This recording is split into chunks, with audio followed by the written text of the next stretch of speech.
Is there a kind of pain that doesn't come from someone hurting you, but from hurting yourself, not with your hands, not with your words, but with a sentence, one you can never take back? What if I had answered that call? What if I hadn't said that? What if I had gone back sooner? What if I... This kind of pain has one particular quality.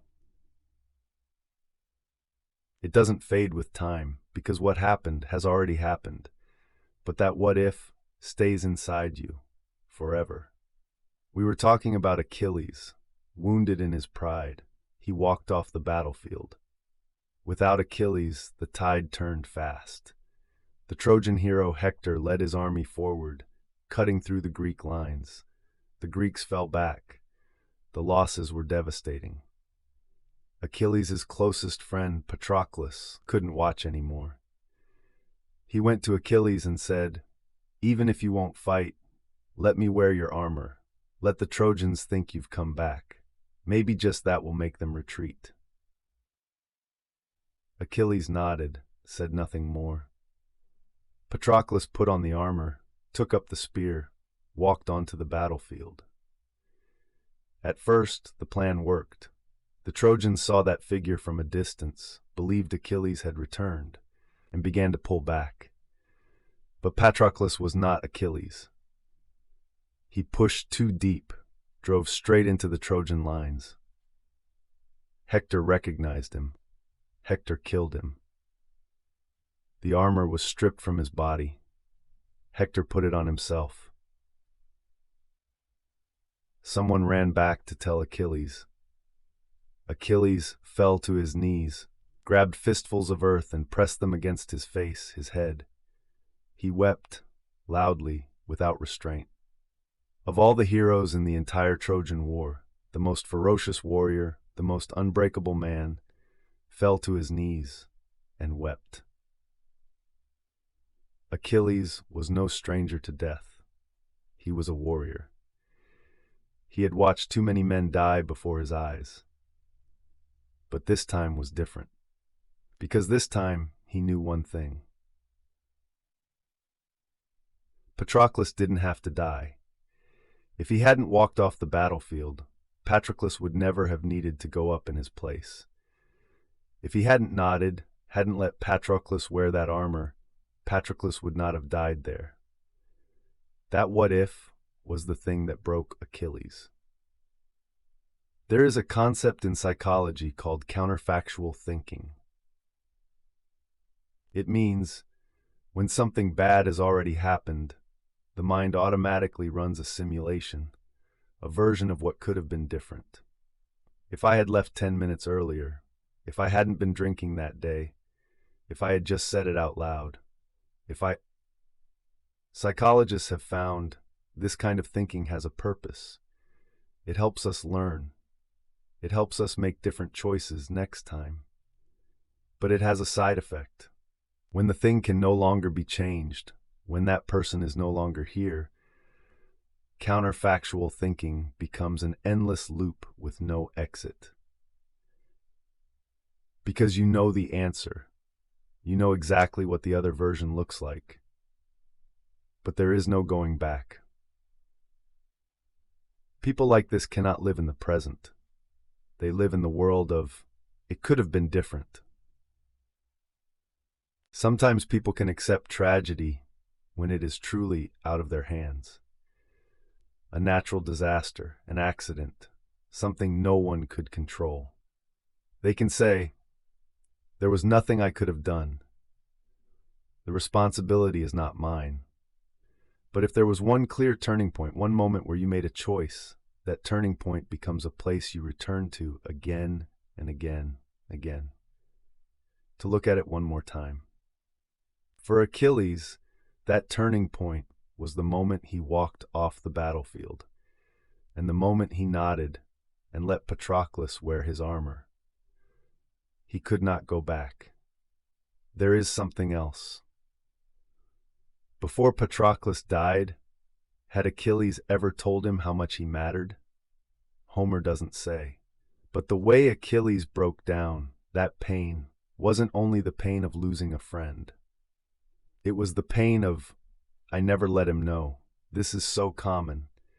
So many people never say it out loud. Never say, I need you. Never say you matter to me. Never say, I care about you. Because saying it feels too soft, too exposed, too unlike the person who is supposed to be strong.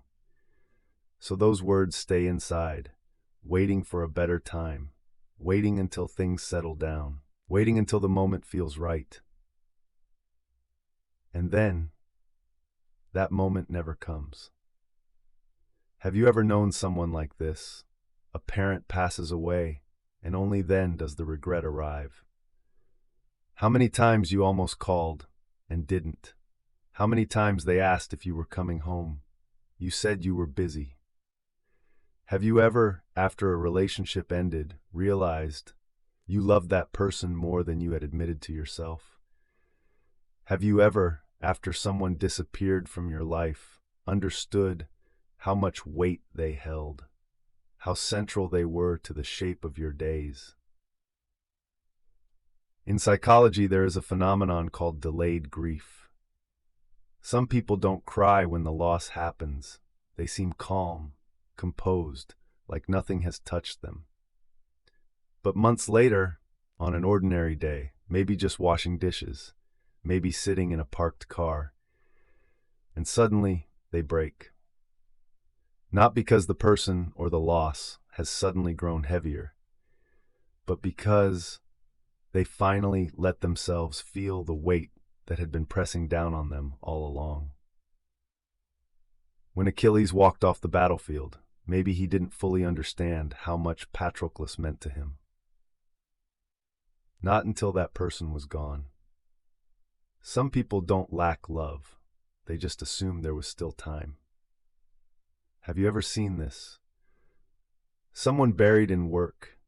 Every time family calls, they say, I'll call you back, and then never do. Not because they don't love them, just because this can wait. They're still there. We'll talk later. Or in a relationship, someone who rarely speaks, rarely expresses anything. When the other person asks, he says, you always overthink things. And then one day, she says she's leaving. In that moment, he finally speaks, says everything he could never say before. But she has already decided. Those words came too late. Guilt and ordinary grief are not the same thing. Grief comes from losing. Guilt comes from knowing you could have chosen differently. Time carries grief away, at least part of it. But guilt, time cannot carry away, because that what if does not disappear just because time passes. After Patroclus died, Achilles returned to the battlefield. He went back. Not for glory, but for guilt. He killed Hector. Driven by rage, he dragged Hector's body behind his chariot around the walls of Troy 3 times. But Patroclus was already dead. That what if stays there forever. Achilles tried, with a greater rage, a fiercer battle, to bury the guilt beneath something louder. This is how many people deal with guilt. Bury it under busyness, bury it under anger, bury it under something else. But guilt, how could it ever truly be buried? Guilt only goes quiet for a little while. Let me ask you, is there someone in your life you've been telling yourself you will reach out to later? It doesn't have to be something big. It doesn't have to be formal. Maybe just a phone call, a simple, how are you? A thank you. You have been carrying for a long time, but never said out loud. Because one day that later might suddenly just not be there anymore, and what you will be left with won't be regret. It will be guilt, because guilt and regret are not the same thing. Wu Talk's world, See you next time.